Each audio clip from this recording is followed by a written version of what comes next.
Hi guys! Good morning and welcome back to our YouTube channel, Marjan's Garden. So ayan guys, kakatapos ko lang mag-rearrange dito sa ating garden. Yan, inayos ko yung ating mga succulents. Yan, pinalit-palit ko na naman sila guys ng paglalagyan. So, nirearrange ko sila base sa mga pots nila kasi para magandang tingnan yan o uniform tingnan.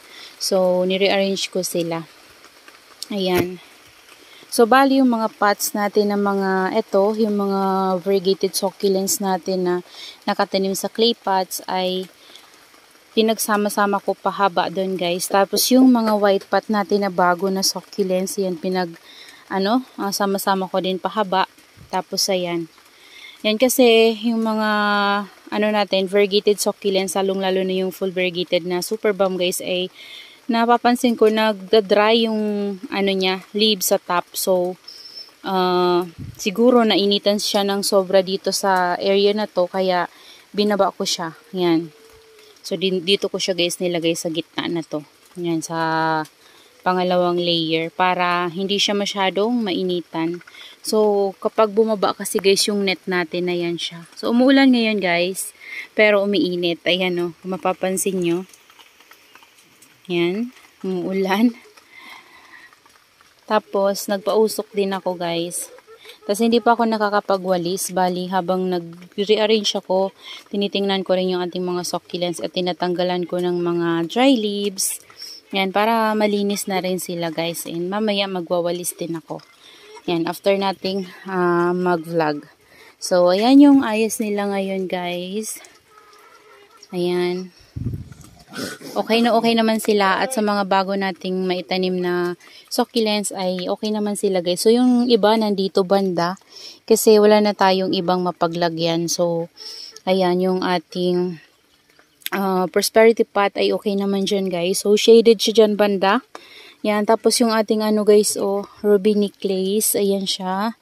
So, nainitan sila dito. Mga na ngayon guys. 10 AM na. 10 AM in the morning. So, ganyan yung init. Tapos, umuulan. Ayan. So, tingnan nyo. Basang-basa dito at maputik. Kasi nga, dito ko dumadaan. Kasi kanina, yung daanan dun sa kabila ay dun ko nilagay yung mga succulents natin na nire-rearrange. So, ayan. Ito na lang guys yung hinahanapan ko ng pwesto. Yan yung mga astrophytum natin na to guys, para mawala yung mga nakapatong natin dito. Kaso wala pa akong mahanap na area na pwede natin silang ipatong. And dito pala guys, naripat ko yung ating Capricorn na cactus, tapos yung ating Onsuka na astrophytum dyan sa brown pot na yan. So yan yung mga pot na pinagtaniman ko kay sino ba yung nakatanim dyan? Yan yung pot na ginamit natin guys last time na nagtanim tayo dun sa succulent na na-unbox natin. So yan yun. So bali niripat ko sila. Yan, pinagpalit ko sila guys ng pot. So ang ginawa ko guys ay ito. Ayan, mausok guys, masakit sa mata. So ito yung ating variegated na lovely rose na parang monstrous. Parang hindi siya variegated guys, parang monstrous na lovely rose. Tapos yung variegated heroines na nakuha ko kay Bagsak Presyo Cactus and Succulent. So lumiliit ito guys kasi parang medyo masela nitong ating heroines na to na variegated. Kasi simula nung ma-receive natin siya guys is nag-yellowish yung ilalim niya. So, hanggang ngayon, marami pa rin siyang nag-yellowish. Kaya naman, lumiit talaga siya. So, sayang yung leaves. Hindi man lang natin mapropagate kasi, nag-yellow talaga siya, guys. Parang nagmamashi. So, ayan, pinagtabi ko sila sa pot na to. So, dito ko sila tinanim.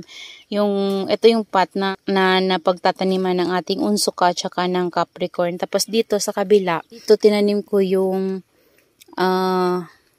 cream pop ata to guys, parang cream pop. Ayan siya. So, dyan ko siya tinanim. So, maganda to guys kapag na-stress, ganyan siya Ayan, so antayin natin yan na maging stable kung mabait pa siya dito sa lowland. So, ayan guys, yung ayos ng ating succulent garden ngayon. So, yung mga succulent natin na nandito ay shaded lang sila guys. Ayan o. Ganyan guys. Oh. Diyan tayo nakakaipo ng tubig. Yan. Gusto ko sana yan palagyan ng para tumaas itong natin, bubong dito guys. Kaso lang kapag nilagyan na yan guys ng tukod, bali papalagyan ko sana ng bamboo na pahaba. Tapos medyo tataasan para matukod yung UV plastic natin. Mawawala na yung iipunan natin ng tubig. So andyan sila guys. Ayan. So, ayan yung ayos nila dito. So, mamaya magwawalis ako. Ayan. So, nadilig ko na rin sila guys. Nagbuhos talaga ako ng water kasi napapansin ko nagda-dry talaga yung leaves ng ating mga carunculated succulents. So, alam nyo naman guys, kapag risal talaga yung gamit natin, mabilis talaga sila matuyo. Ayan.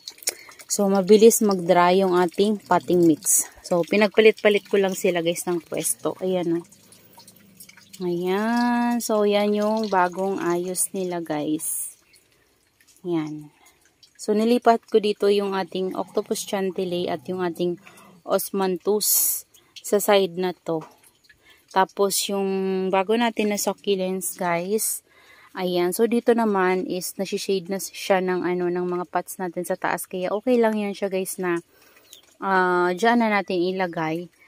Hindi naman yan masa-sunburn. So, ilang araw na siyang ganyan yung natatanggap niya na sunlight.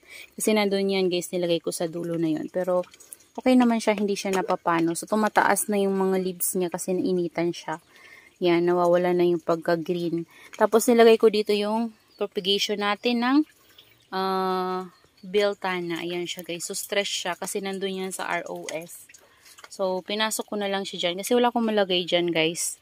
Ayan, so inabante ko kasi yung ating mga carunculated succulents kasi yung dun banda sa area na yun ay shaded talaga. So, hindi sila masyadong makatanggap ng strong sunlight. So, kapag ganun guys, kumukunti yung bukol ng kanilang leaves. So, kailangan talaga yung ating mga dugo. Full sun yung marireceive nila na sunlight para ma-maintain natin yung mga bukol nila sa kanilang leaves. Ayan. So, maganda yung carunculated sa leaves nila guys kapag full sun yung natatanggap nila. So, ayan sila guys. Ayan, yung mga bago natin na natanim kasama yung ating yan. So, nandito, eto, yung ating kulibra na 2 heads. Yan, dyan siya. Tapos, eto yung galing kay Sir Mark na si Lilac Frost. Ayan siya guys. So, ayan yung sunlight na nare-receive nila dito. Sobrang init na guys. Yan, tumigil yung ulan. Pero mainit. Ayan. So, that's all for today's video guys. Yan, I hope you enjoy watching and see you on my next vlog. Happy gardening everyone. Bye-bye!